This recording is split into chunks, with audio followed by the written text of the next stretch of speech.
All right, welcome to the Max Effort Kitchen. I am Matt. This is Cornell. We are your hosts.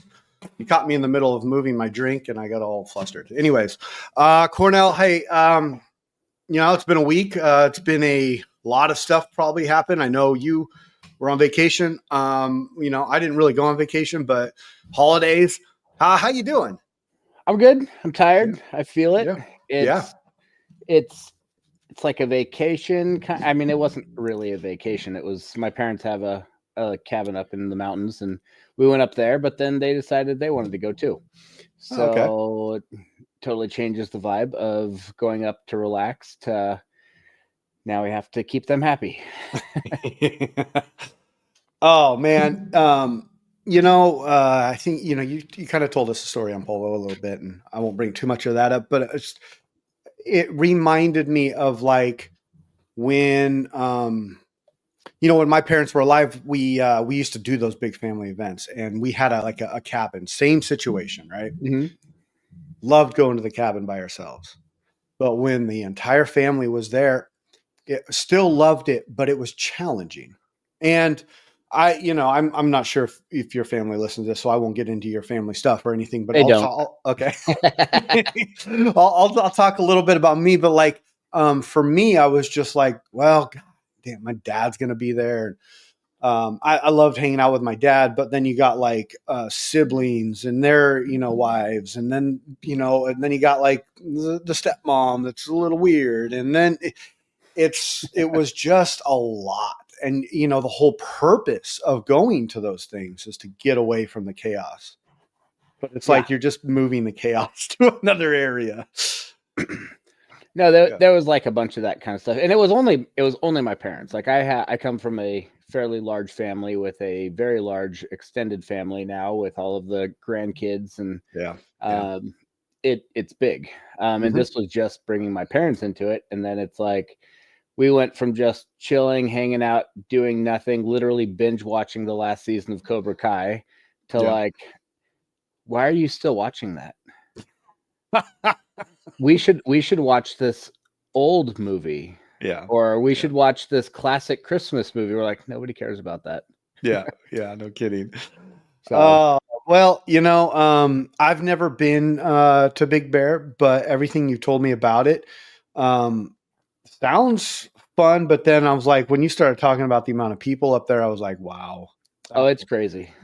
Yeah. So it's not worth it this time of year. I mean, we got to go for free. We have a undefined date of when we're moving, but this may be the last time we go.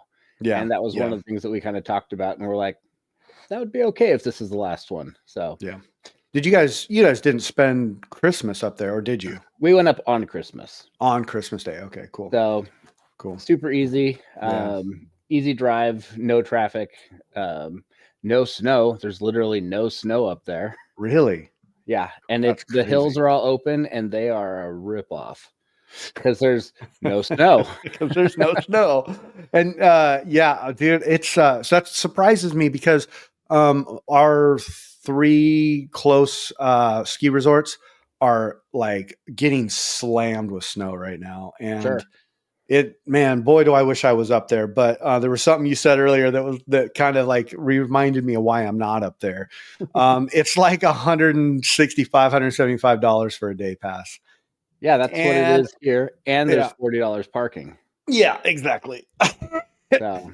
To me, like I used to be a big snowboarder. Like that was my thing. It was like that was my sport for a hot second. And I bought season passes. I was up there 3-4 times a week. And, I was doing things where I was like having jobs up there just so I could try to ski a little bit freer, or I'd go up for, a day and then stay the night and do the night skiing. It was a hobby. Right. Yeah. But it was cheap then. Yeah. I paid $50 for a lift ticket. Like we used to pay, $50 for a lift ticket. We were still like, that's a lot of money. It's $200 for a season pass. Like, this is true. So we would always get the midweek pass because it was $200, and we didn't want to spend the extra $100 for a anytime pass. Yeah. And then you could go on the weekends just after 3 p.m. Oh, so for $200. I mean, we would go up 15 to 20 right. times minimum a year. Easily making your money. Oh yeah. Yeah. So.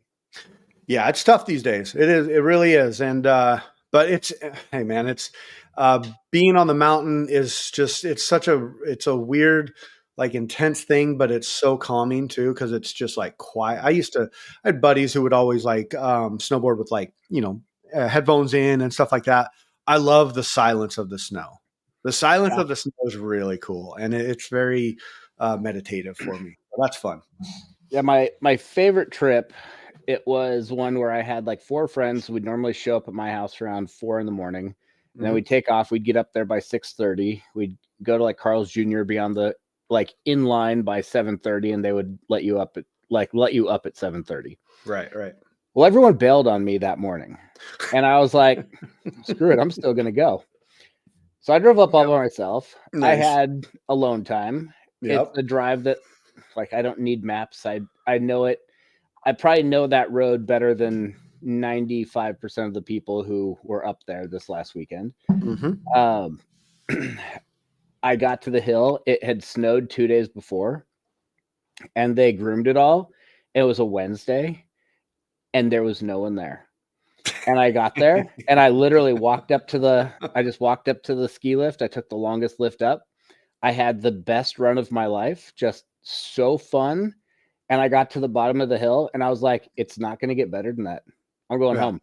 Yeah. And I went home. I did one run, and it was the best day of my life. Oh, that's awesome. I had a similar situation. I did more than one run, but I was a big stickler when I was going where I was like, I'm staying up here the entire day. Yeah. There was one day where everybody bailed on me, and my aunt was out of town, and I took her little car up there by myself. I snowboarded till noon, and I was like, this is the best day ever. I am leaving right now.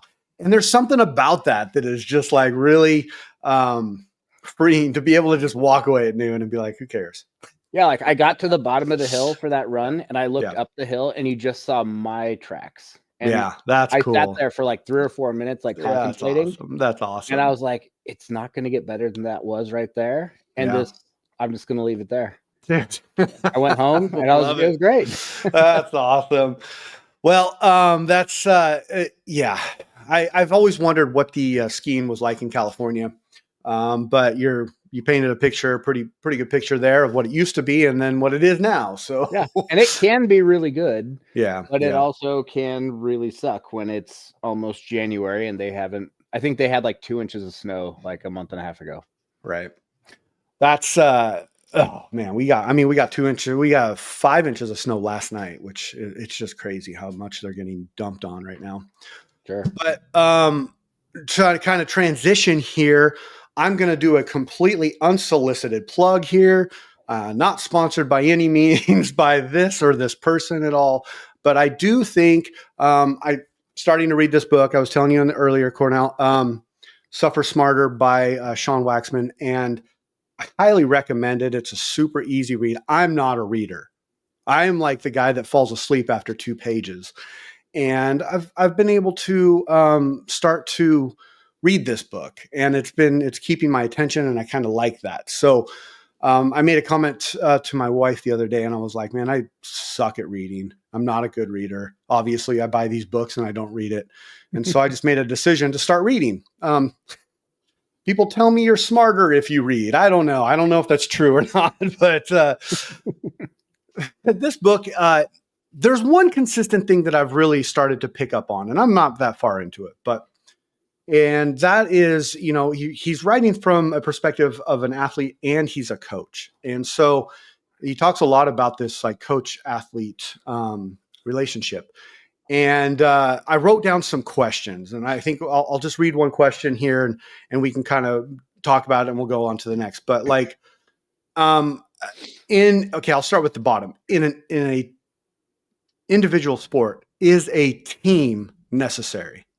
What do you say about that? It's a tough one. It is a hard one because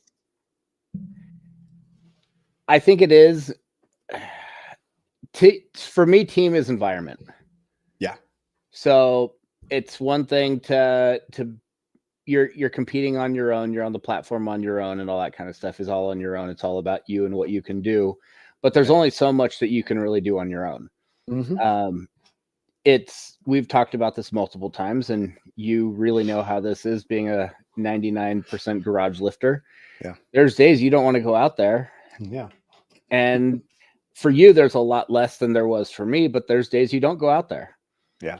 And for me, I know that people are going to ask me, they're going to hit me up. Hey, where were you? Where were you yesterday? You're normally here yesterday. Or if they don't hit me up and I show up the next day, they're like, oh, we didn't see you yesterday. Everything okay? And it's like, you don't want to deal with that. You don't want to have people questioning is everything okay? And that kind of a thing. So yeah, you show up. Yeah. That's what I think is much more important than and then the competing against each other, like that kind of stuff. So I think that part is important, but I don't think it has to be a team where you're like, I'm on this team and we don't lift with you because you're on that team and that type of a thing.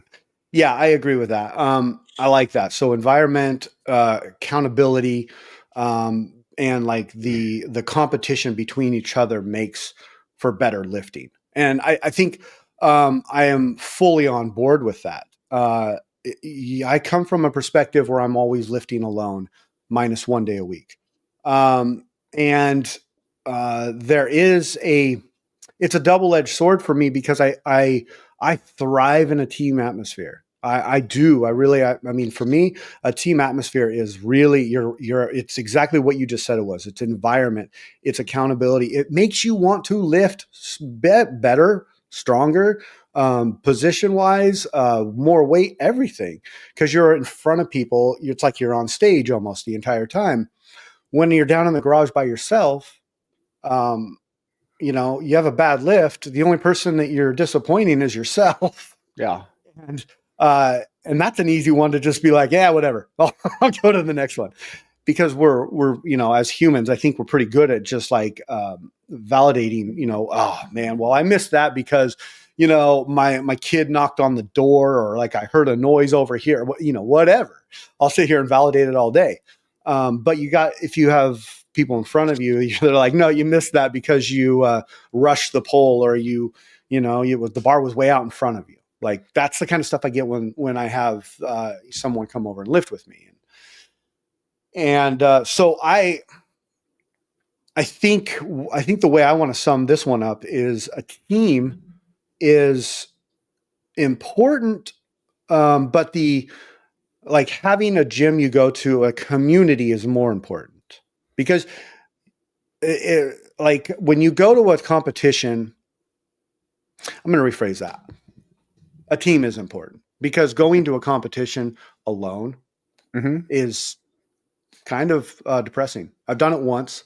I've gone to a competition alone, and I was like, I had no one really there to all right, let's do this, or walk up with me, or even in the crowd cheering for me. And it was like, this is kind of depressing. Why am I even doing this?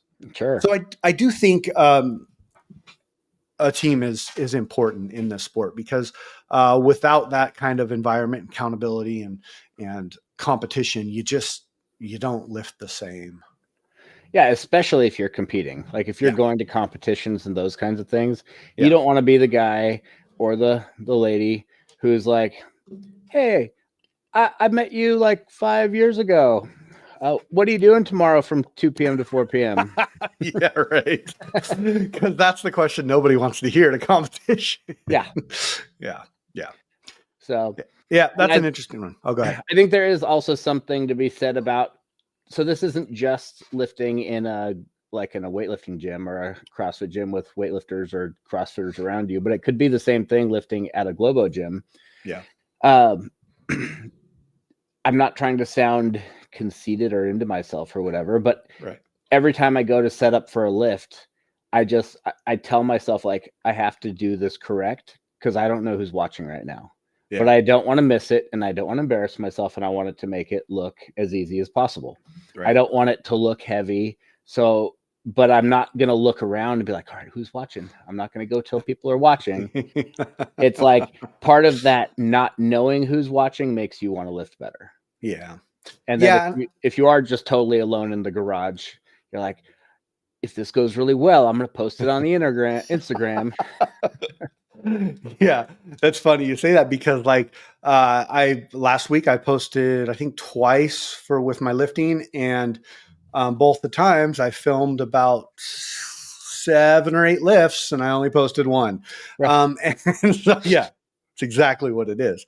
There is something that has come about. Like I used to lift at this gym. It was called Be Fit. Did you guys ever have those brands down there? I think we had one for a very short time, but then it changed names. Yeah, it was like a little sister to 24 Hour Fitness. Yep. But they had this like hexagon thing in the middle that had platforms and bumper plates and all that stuff. It had like on each like little angle, it had its own platform, and it was fun. And I would always go into this place and lift, and I would lift by myself because it was before I really knew anybody in the sport. And I was always, filming and trying to like, do my stuff and whatever. And I had a kid come up to me and was like, "Man, you're really good at that." And let me tell you, I've seen those videos. I was not really good at it. But he's like, "Wow, you're great at that. I've always wanted to do this sport. Like, what do you recommend?" And so I gave him some recommendations and whatever. It was like I saw him a couple times after that. Fast forward like 7 years down the road, go to Rose City, and he's lifting, and he comes up to me and he goes, "Man, I just wanted to say thank you because like you're the reason why I pursued this." And I looked at him and I was go, "Man, that's crazy," because I was just beginning, but being there and just doing it was enough for somebody to see to get excited about it. And I don't really take credit for what he has done or what he's doing, but I think that's a pretty good little snapshot of like, how what we do in the gym is people are watching, and it is kind of cool, and it's a niche sport, and I really I like that about it. Yeah, definitely. I have a couple of people that I coached 8 to 10 years ago. Yeah. And people it's not that I don't like these people, but I try to keep the amount of people that I follow on Instagram low so that there's already too much information out there. So I try to keep the followers down, and haven't seen this person, and one person in particular, in years. Showed up to a competition and there they were. And I was like, holy crap, you're still lifting? And so that was like 3 years ago. Yeah. And then the last SoCal meet, I didn't go, but I watched a highlight reel and I'm like, oh, there you are. You're still doing it. That's awesome. So, yeah. Just little stuff like that where you're like, you weren't very good back then. And then you went away to college and you got better. You grew some muscles.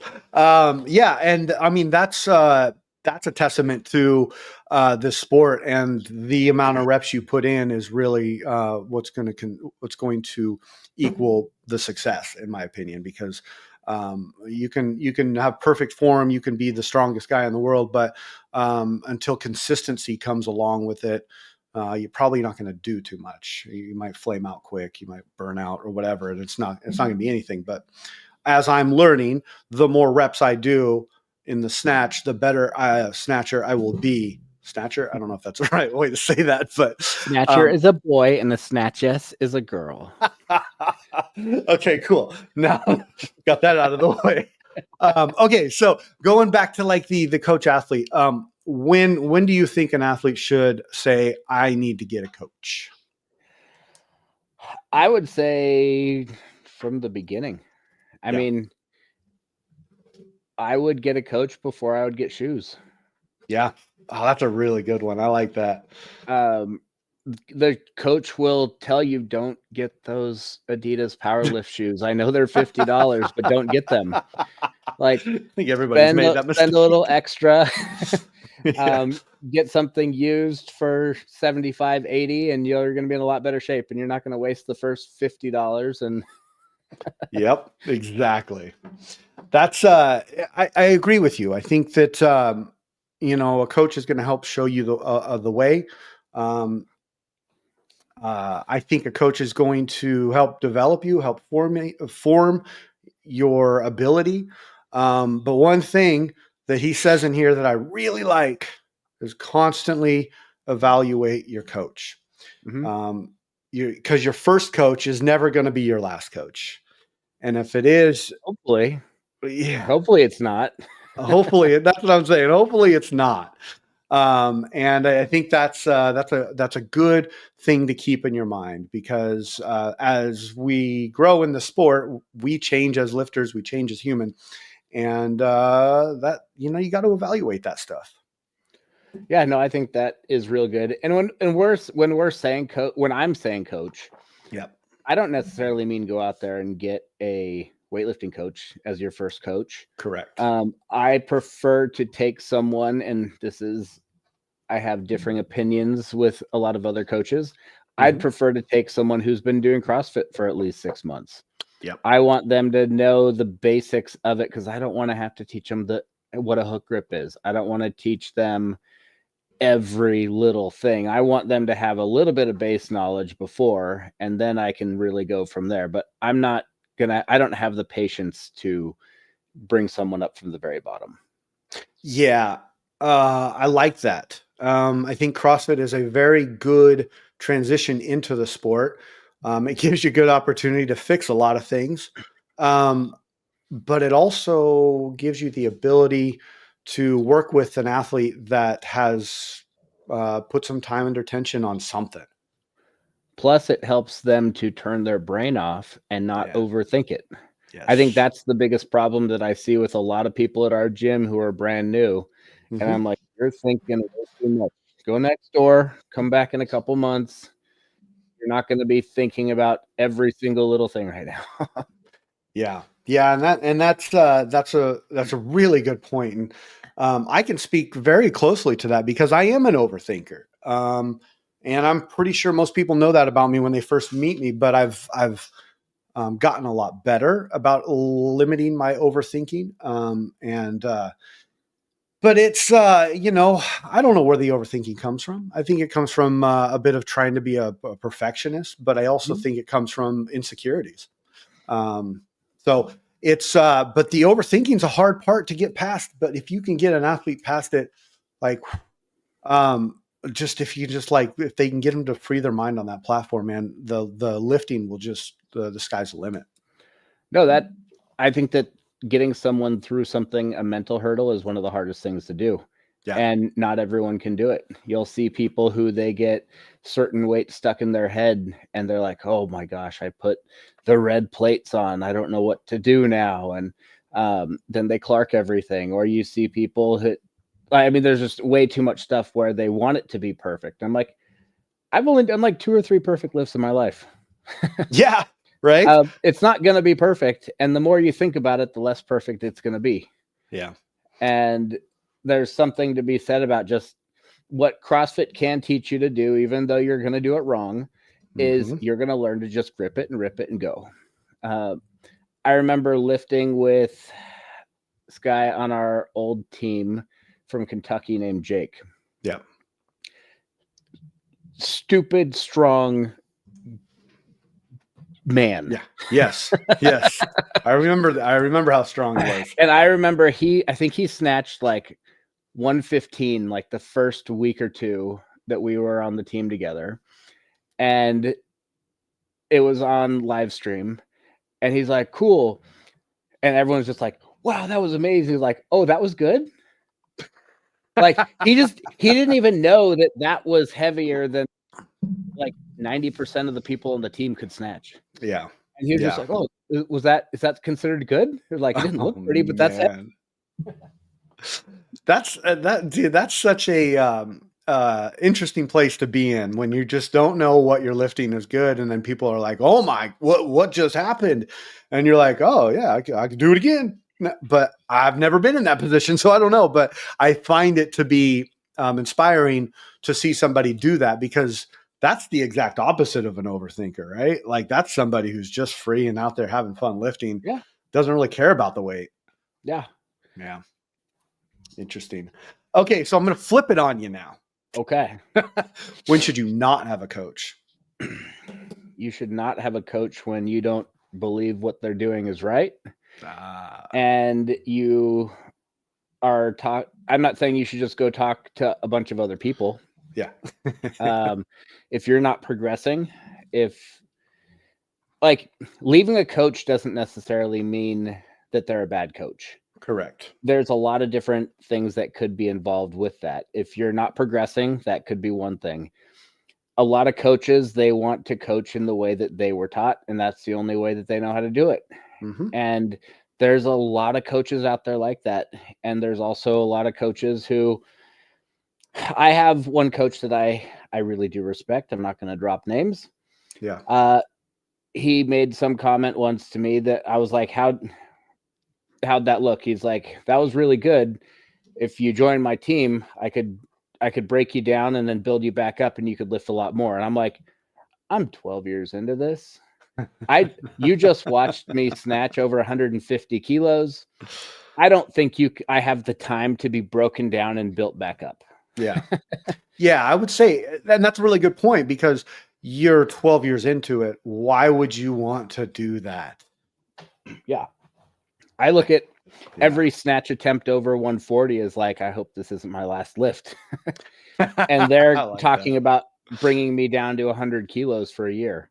And I'm like, no, that's not going to happen. Like, so I think that there's some people who just think that they know much more than they actually know. Yeah. But nobody lifts perfect. Nobody lifts the exact same. The best coaches can teach you how to lift how you lift. They might have to modify things, but they're not going to try to fit you in this little round hole when you're a square. Yeah, I agree with that. And I think that as far as technique goes, the coaches are going to teach you the technique or whatever that they believe in. They don't really have control over your strength. I guess they can give you accessories that can make you stronger, but your strength is your strength. And I think that when it comes to a coach, for me, I look for someone who can motivate me, who can hold me accountable and say, this is what you need to do when you do it, and then follow up. I have a saying that I use in the business world, and that's what was it? It's inspect what you expect. And that's just saying that I'm going to tell you that you need to do 5 snatches a day for the next 5 days. And then after that 5 days, I'm going to follow up on you and say, hey, tell me about every single day. And instead of just telling you to do it and then walking away and expecting you did it, and then next thing you know, we're 3 months down the road and you're still dealing with the same over-pulling issue that you were dealing with or whatever. Because for me, a coach is going to call that shit out and say, hey, here's how I would fix it. But there's also an aspect of a coach that I look for. And I think that I'm not going to use any coaches I've had as examples, but maybe a football coach. I'll use a football coach I had. His ego was way too big, right? And he just wouldn't hear anything. Hey, well, okay, I need your footwork to be like this so you can get through that hole, quicker. Okay, well, I'm having a hard time crossing over. What do I do? Well, I don't know. And then he goes on to the next person. I'm like, wait a minute. How am I supposed to get better if you but give me tools, give me accountability, and give me some push. And man, I'll have a coach all day. But I think you're right in what you said in the beginning, which is you should not have a coach when you don't believe in what the coach is doing.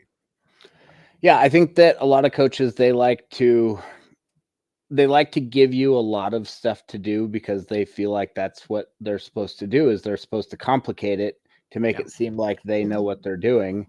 Yeah. When it doesn't have to be complicated. Realistically, you don't have to do 15 accessory things a week if you're in good shape. If you're not injured, there's no reason for you to be doing all this other stuff. If you get hurt, then okay, let's figure out what muscles are hurt and how to fix them. And then let's do these other things to kind of build those back up. And then we'll stick to those for a little while. But there's no reason to be doing crab walks and like tons of jump work and single arm pull-ups and lat pull down, like all this stuff that can, like, why don't you just focus a little bit more on lighter lifts and doing them right? And so one of the things that I've told the gym that I'm at is I said, I will not teach anyone to lift how I lift unless that's how they lift. But I'm not going to teach them that from the beginning. I want to see how they lift for a long time.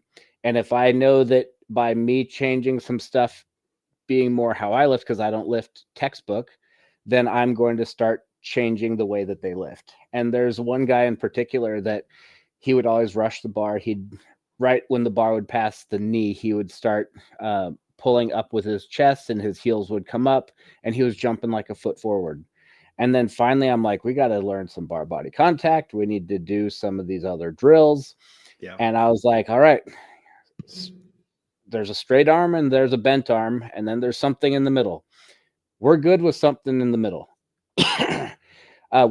So now he has more of a broken arm. It's not fully straight, but it's also not bent. He's not rowing that bar in. And with a lot of these bar body contact drills that he's been doing, he's not jumping forward anymore. And he's hitting, like, he hasn't hit any PRs, but he's not real PRs, like double PR, like whatever that is. I mean, it's technically a PR. Not a real PR. Not a real but PR. The lifts that he's doing are so much better and so much more crisp that he now has the potential to lift a lot more. And it's realistically only been like a month. Yeah. I like that. Being somebody who has coached multiple different sports, mind you, I have not yet got into coaching and weightlifting, but I would say that my mentality is 1% at a time. You fix 1% of the athlete and then you give them the tools to go do it.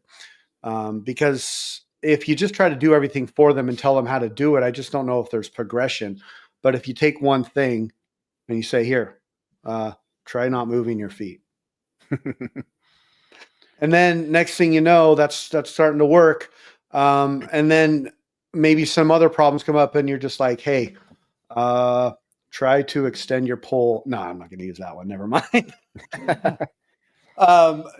You get what I'm saying. Just be very, very, very minute about your adjustments, because the athlete's still the athlete. And if you give them 20 things to adjust, they're just going to stay in the same spot or get worse. Yeah. That is another issue that a lot of gyms have, where I might be coaching somebody and giving them some things. And then there's another coach on the other side of the gym and they are looking at something else and they don't know that what we're working on. So that's something that our gym is very good at. If there's multiple coaches on the floor, then we go and tell them, hey, don't worry about all this other stuff. All we're focusing on is on this one thing. And then they're like, okay, no problem. I won't say anything. Yeah, that makes sense. So we got a comment on the comment board. First one ever. It says, it's by Mr. Damon Abbott. He says, which would you rather have, being overcoached or not being coached at all? It's a wide gap. Oh man, I don't know. That's a tough one. Like I think I would lean towards being less coached, and let me figure it out. What do you think? I would rather have no coaching. Yeah. I think we've talked about this before, but when I first started lifting, I had a coach, and my friend Nick had the same coach, and then that guy decided he wanted to better his life and go away to college. So we became the coaches. Yeah. Nice. And sure, we had little bits of here and there, like do this a little bit more, do that, but we weren't necessarily coaching each other. We were neck and neck training partners. He had a better clean and jerk, I had a better snatch. We were always trying to out total each other. Yeah. That is how you're going to learn so much more than someone who's telling you that you need to lift your toes up more and land on your heels, and you need to do this and you need to do that. If you have that, like, again, this is adding to the question. Yeah, I know, right? I would rather have no coach and have a good training partner. Yeah. Yeah.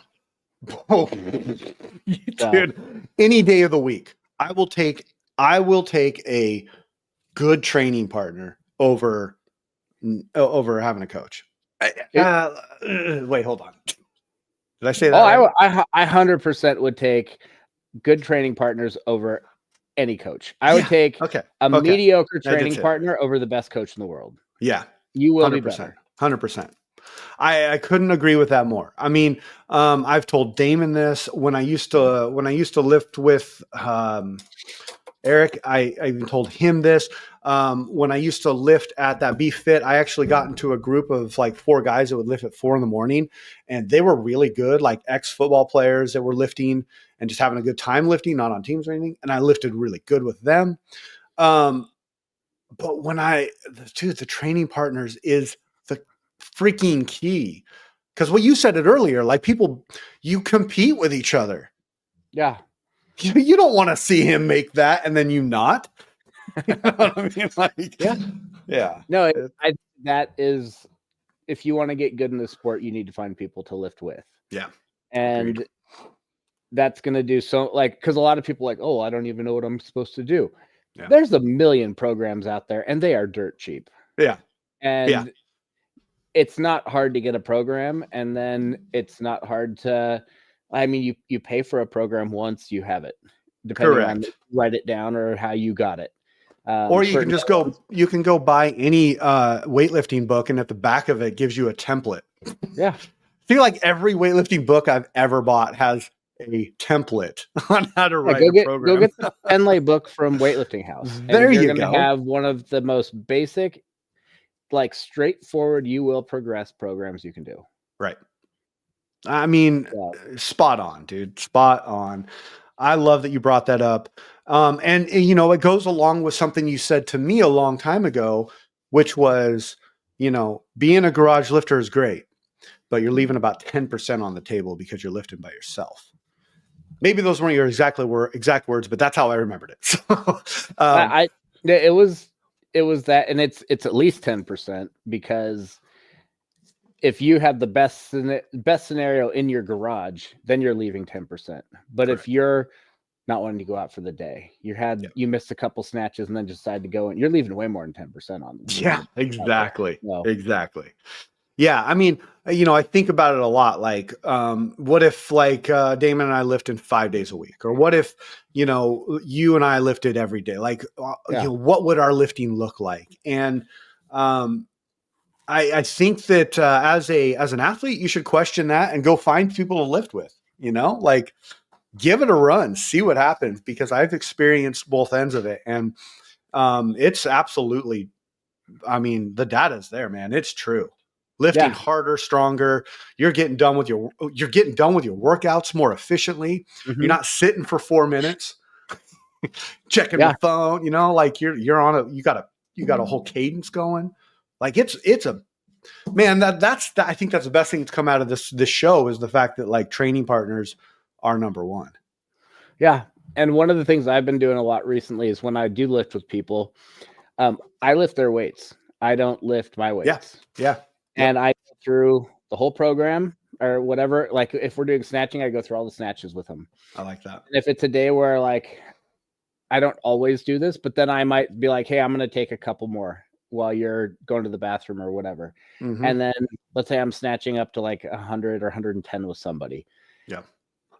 I'm getting a lot of reps in because I'm doing their whole program or the whole program with their weight. So then I'm getting just a whole bunch of these warm-up reps. I can make a couple bigger jumps. I can go 110, 125, 135, and then be done. And I'm only doing 2 extra reps. Yeah. And I'm not getting that fatigue and that kind of a thing. Plus, I like that. They're going to want to like, they're not, if they look at the percentage and it's, I'm supposed to hit 98 kilos. It's like, let's just put on 100. It's like, all right, let's put on 100. Let's and then do that. Them a little bit more. Yeah.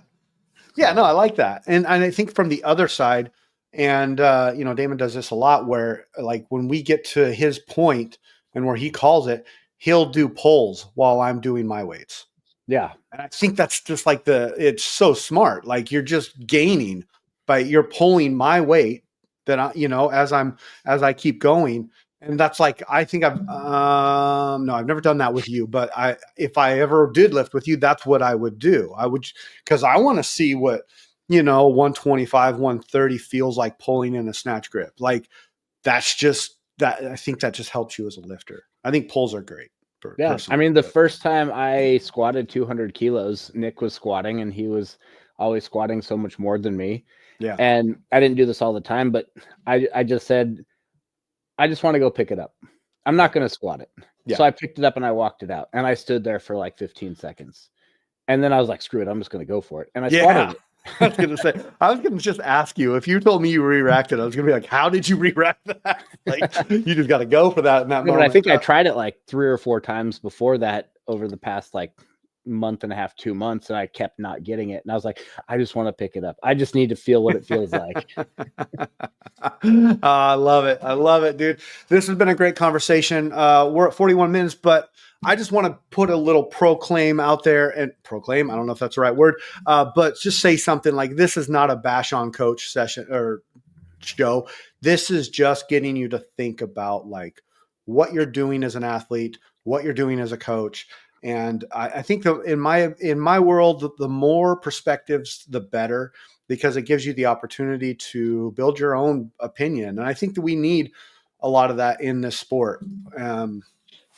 It's just good to have. It's good to have experience and to listen to other people's opinions about it. When I listen to other people's podcasts, I get all kinds of like, yeah, I'm going to try this. Okay, I'm going to try that. I'm going to try that. But there's no hate. Coaches are good. Athletes are good. We're all good. We're just having conversations. Yeah, I think that we have to remember that this is an individual sport, and you need to do what's best for you. Correct. And your coach can only take you as far either as they can take you, or as you can let them take you. Yep. And sometimes if you guys have difference of opinions, it's time to move on. And I don't think that that's a wrong thing.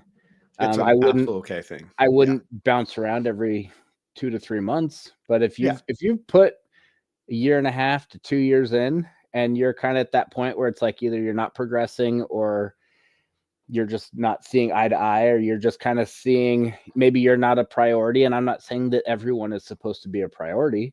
I think that people put too much into their trust and into their coach, and they don't take enough responsibility for themselves. Yeah. That's really well said. We're going to leave it at that. I was going to say something else, but we'll leave it at that. I think that's a really good way to finish this one. And just get out there, people, and find what works for you, and be true to yourself, and get the people around you that help you lift more weight, I guess. Yeah. Cool. All right. Well, everybody, Cornell, thank you for doing this. Thanks for being on the show. Like always, everybody, thank you for listening. And that's a wrap. So we'll talk to you. We'll see you next year. Yeah.